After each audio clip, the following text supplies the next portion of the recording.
E aí eu fiquei impressionado com tudo que eu vi, ouvi, e entrei numa outra dimensão. E aí, a partir desse dia, e eu era assim, como eu disse, era um agnóstico, que é diferente de um ateu. Eu, assim, não tinha nem muitas informações para ser ateu. Eu achava que devia ter um grande maestro para tudo isso, mas, meu, falei, o cara deve estar muito ocupado, eu também, então ele na dele, eu na minha. Então, e aí, esse dia, Bruno, assim, eu entendi uma coisa que foi fantástico. Assim, como se fosse uma voz falando dentro da minha cabeça e que disse assim: o ser humano não tem espírito, não. O ser humano é um espírito. O que ele tem é um corpo que ora está ocupando. Eu falei, não, vá, não me diga. E isso, assim, falando assim, parece besteira. Mas, para um agnóstico, e é um saber, você deve saber disso, né? Que não é um saber cognitivo, intelectual, é uma compreensão visceral, hepática, é assim. E aquilo mudou todo o rumo da minha vida. Eu que até então tinha o ser humano como um binômio, corpo e mente, naquele dia entendi que era no mínimo um tripé, corpo, mente e espírito.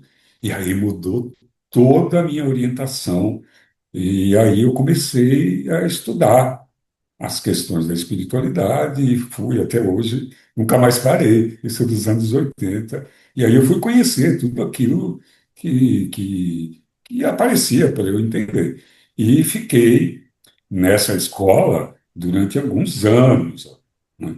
Assim, como foi muito bom para mim porque com a minha personalidade, e lá não tinha essa, se você era doutor, cientista, assim, era uma coisa que abriram as portas, porque o fundador havia dito anos atrás que tratassem, se viesse uma autoridade política, militar, religiosa, ou algum médico que abrisse as portas, porque eles precisavam provar para o mundo que aquilo não era uma droga. E os Sim. médicos, um dia, poderiam auxiliar ou atrapalhar a legalização dessa substância. Hum, Isso, o fundador, que era um seringueiro, um homem de uma sabedoria, de uma simplicidade, mas um mestre de verdade. E aí, por conta, ele já não estava vivo nessa época, mas por conta disso que ele disse, me receberam, né? E a minha companheira, porque nós éramos médicos. E eu nem sabia que tinha que entrar em fila, assim, então, já abriram a porta de cara. E aí eu falei, olha, vou ancorar minha canoinha aqui nesse porto, porque eu tenho alguma coisa para aprender. E foi ótimo.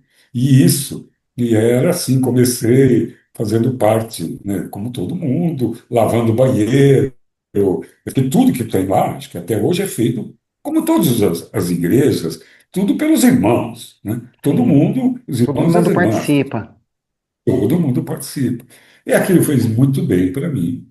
E isso foi uma verdadeira iniciação na minha vida. E, a partir daí, acabei me apaixonando e vi logo o potencial terapêutico. E pude fazer parte. Eu estava lá quando o CONFEM, eu era um conselheiro do Conselho Federal de Entorpecentes, quando nós legalizamos, ou melhor, normatizamos, prefiro usar esse nome, a ayahuasca no país. Eu estava lá. E aí me lembrei aquilo que eu tinha ouvido, que o mestre Gabriel tinha dito, que os médicos poderiam ajudar ou atrapalhar. No caso, ajudei e estava lá como testemunha, era mais um, né?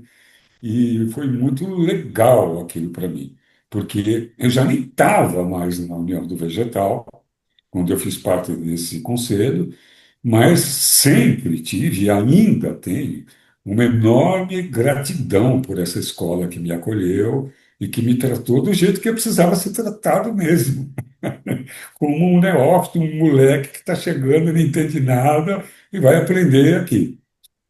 E isso mudou toda a minha vida, principalmente profissional.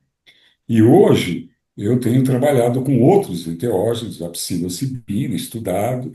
Hoje eu coordeno, eu dou aula em uma e outra agora, pós-graduação, e coordeno uma sobre enteogenia terapêutica. Porque quando a gente conseguiu a normatização da ayahuasca, foi para uso espiritualístico, religioso, para uso ritualístico, religioso, espiritualístico, para uso ritualístico e religioso. E que era o que dava, porque não tinha como usar terapeuta. Até hoje, nós estamos lutando para poder liberar os enteógenos para uso terapêutico, que ainda não é normatizado. Ah, isso Nem que a eu ia te ayahuasca, perguntar. Não é liberado então ainda. Como ainda, uso terapêutico. como uso terapêutico. Entendi, O uso ritualístico, sim, já foi aprovado lá atrás e eu estava lá. Então, assim, esse foi o meu começo, o meu despertar para essas substâncias que hoje eu adoro esse nome, enteógeno, que significa gerador de, né, criador de Deus dentro, né, o divino dentro de cada um. Nada contra as religiões, mas você ter uma possibilidade de despertar Deus customizado com a tua compreensão, com o teu grau de consciência, de dentro para fora, isso é muito terapêutico. sim, E hoje me dedico assim para poder normatizar também os outros psicodélicos, os outros, que é um outro nome, mas eu prefiro chamar de enteógenos, para uso terapêutico, para cura. Isso que é entendi. a minha praia hoje.